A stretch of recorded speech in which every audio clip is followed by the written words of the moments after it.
Por fim, passo a palavra por 15 minutos ao senhor Jamil de Assis, diretor do Instituto Cives.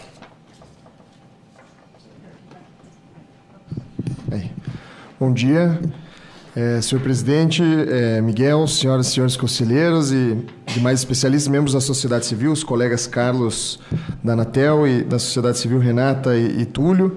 Eu parabenizo em nome da conselheira Maria José, da FENAGE, né, pelo Dia do Jornalista. Acho que hoje, dia 7 de abril, acho que é bacana esse contexto, e agradeço à vice-presidente aqui do Conselho, Patrícia, pelo convite e pela lembrança do Dia do Jornalista.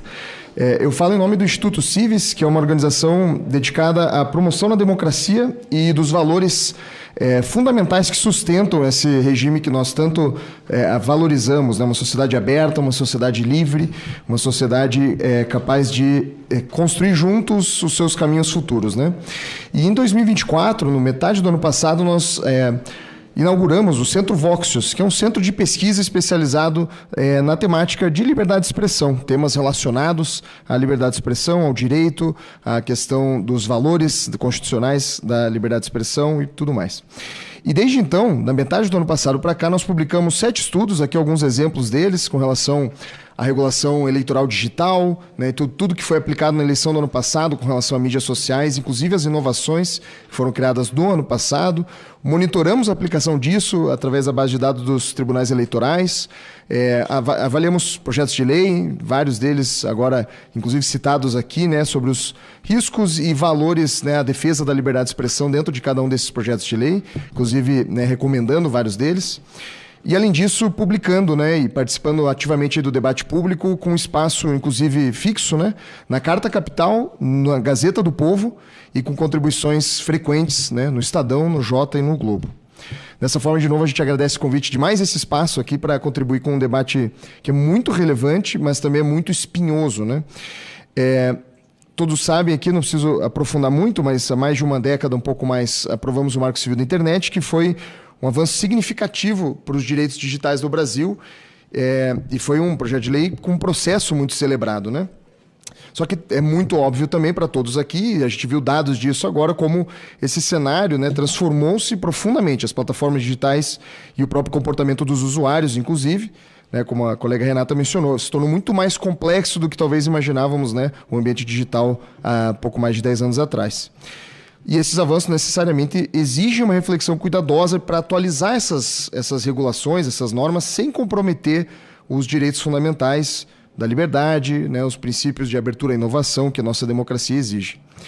Atualmente, a gente observa um cenário de muita judicialização sobre questões relacionadas à internet. Então, decisões do Supremo Tribunal Federal, especialmente, né, têm sido mais ativo nesse assunto. E, embora essas ações elas respondem a demandas urgentes, são necessárias, né, acreditamos que o papel de estabelecer essas normas claras e normas previsíveis também, né, para o ambiente digital deve ser resultado de um amplo debate democrático aqui nesse Congresso Nacional, com participação ativa da sociedade civil. Então, de novo, muito obrigado por esse espaço para a gente estar aqui trazendo, escutando essas vozes aí diversas e a gente pensar em soluções para esse debate espinhoso, né?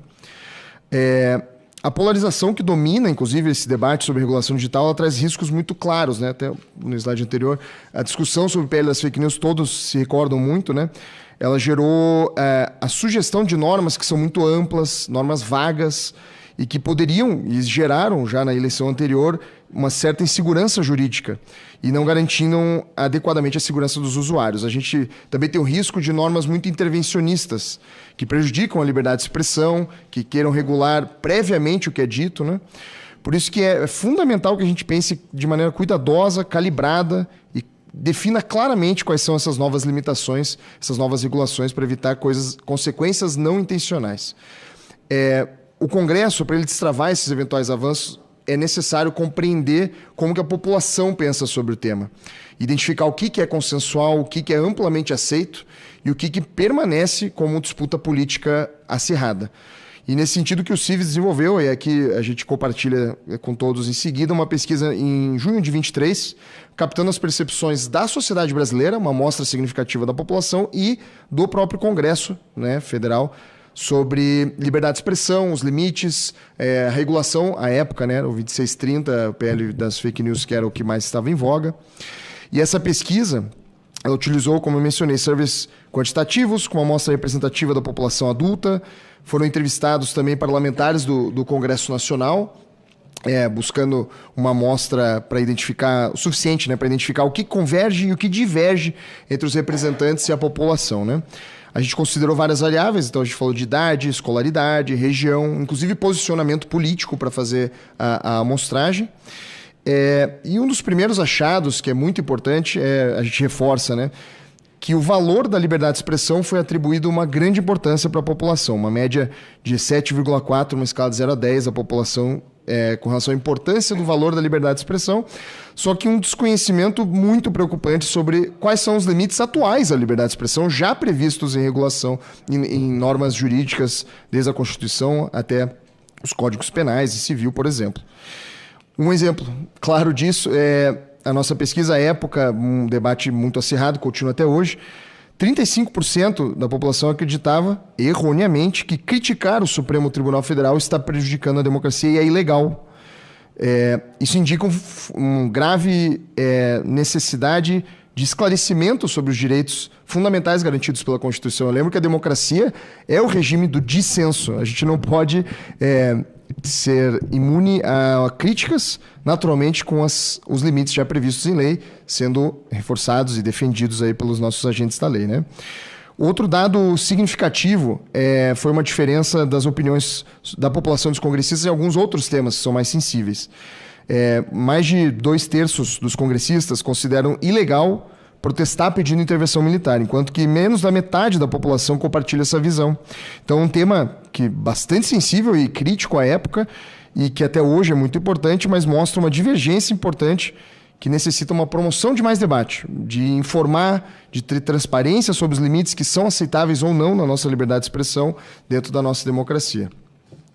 E por isso nós defendemos, né, assim como a maioria da população e dos congressistas, então quase 70% da população e mais de 50% dos congressistas concordando que algum nível de uma nova regulação é necessário para as mídias sociais, necessariamente, então grande maioria aceitando isso, e destacando que 41% da população prefere um modelo misto, uma autorregulação nas plataformas com uma participação do Estado também para alguns assuntos.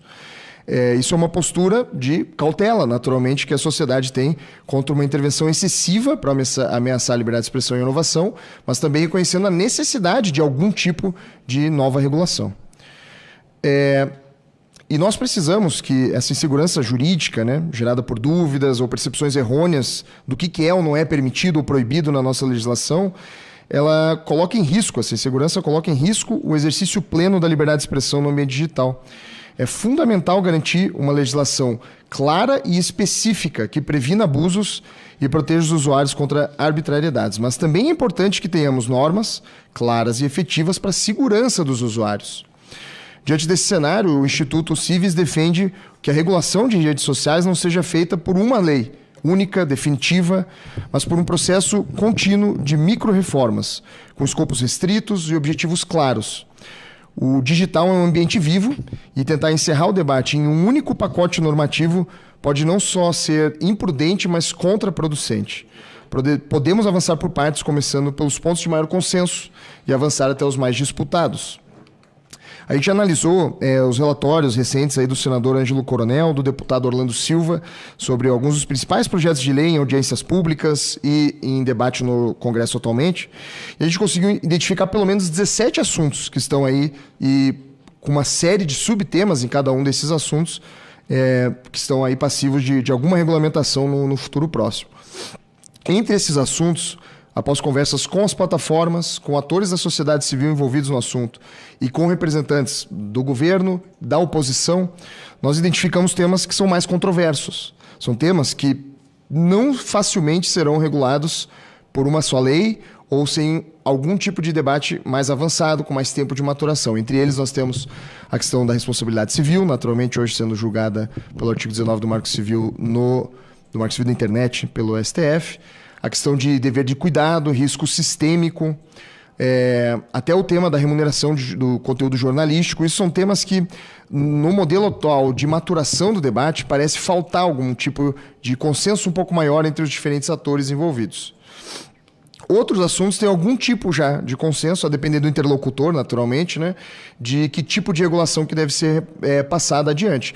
O tema da publicidade é um desses, todos concordamos, acho, né, da necessidade de, ao receber dinheiro, uma plataforma tem um grau de responsabilidade diferenciado, no mínimo ela está aceitando algum tipo de incentivo, e isso demanda alguma regulação. A questão de representação local, até o tema das mensagerias privadas, aí, que todos nós somos aí muito usuários e que devemos levar uma atenção importante. E temos ainda temas de muito consenso, temas que eu acho que são facilmente avançados em uma legislação futura. Com tranquilidade, a gente conseguiria, com certeza, chegar em algo, por exemplo, com relação à educação midiática. Está aqui a Patrícia, que não me faz mentir aqui. O incentivo a isso, a compartilhamento de responsabilidades para a educação midiática já é um consenso grande. Os meus colegas Túlio, Renata e Carlos aqui também reforçaram a importância da transparência. Acho que isso é um assunto que está maduro e que as plataformas estão percebendo a necessidade, né, de avançar nisso. Então, uma regulação nesse assunto parece ser viável no curto prazo, além do tema dos direitos dos usuários, a defesa da direito à resposta, a gente tem a questão da possibilidade de revisar as decisões quando o meu conteúdo é regulado, acesso a notificações para saber o porquê que a gente tem conteúdos sendo removidos, uma série de temas, prazos para isso, uma série de temas que sim, hoje temos uma maturidade suficiente para avançar em algum tipo de regulação pontual, clara e específica, né? E a partir desses temas, a gente consegue chegar em algum tipo de acordo entre os diferentes espectros políticos. E entendendo que esses outros temas mais complexos exigem maior reflexão, inclusive dentro da própria sociedade civil. Assim a gente pode evoluir gradualmente em projetos separados e construindo novos consensos, como a nossa democracia exige, né? E para finalizar, a gente está comprometido em apoiar tanto, né, o Conselho aqui de Comunicação Social na sua próxima gestão, o próprio Congresso Nacional, no desenvolvimento de políticas que reforcem esse respeito à liberdade de expressão, mas também defendam um ambiente online que seja seguro e aberto ao debate democrático. E a gente acredita que ouvir a população e todos os atores envolvidos de maneira plural é a saída para a gente avançar nesse tipo de regulação. Então, eu dou esse tempo de extra para a gente entrar na conversa e agradeço novamente aí o convite e o espaço aqui no Conselho. Bom dia, Pedro.